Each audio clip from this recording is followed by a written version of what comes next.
পৌরসভা ইজারা নিচ্ছে, টোল নিয়ে যাচ্ছে, কিন্তু টার্মিনালের উন্নয়নের কোনো কাজ নাই। স্পেয়ার চাকা চুরি হয়ে যাচ্ছে। আমার সেদিন 209 লিটার তেল চুরি হয়ে গেছে, ব্যাটারি পর্যন্ত খুলে নিয়ে যাচ্ছে।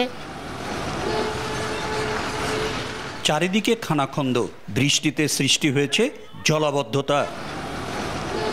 1989 সালে নির্মাণ করা হয় নীলফামারীর সৈয়দপুর পৌর বাস টার্মিনাল। দীর্ঘদিন সংস্কার না করায় সড়ক ও পার্কিং এলাকায় তৈরি হয়েছে ছোট বড় গর্ত।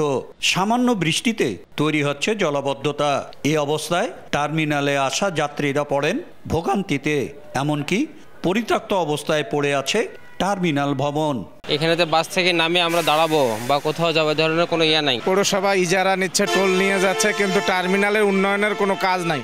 যাত্রীদের সঙ্গে ভোগান্তিতে আছেন পরিবহন শ্রমিকরাও। স্থান সংকুলন না হওয়ায় অনেক বাস পার্কিং করা হয় প্রধান সড়কে।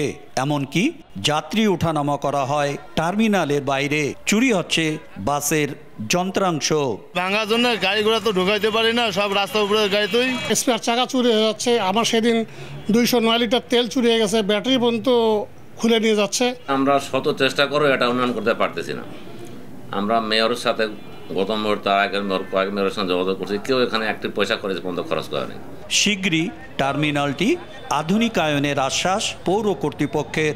RUTDP নামে প্রকল্পটা শুরু হলে তখনই আপনার এই সৈয়দপুর পৌরসভার যে কেন্দ্রীয় বাস টার্মিনাল, এটার উন্নয়ন কাজ শুরু হবে। প্রতিদিন প্রায় 10,000 মানুষ সৈয়দপুর পৌর বাস টার্মিনালটি ব্যবহার করেন। শাকির হোসেন বাদল, সময় সংবাদ, নীলফামারী।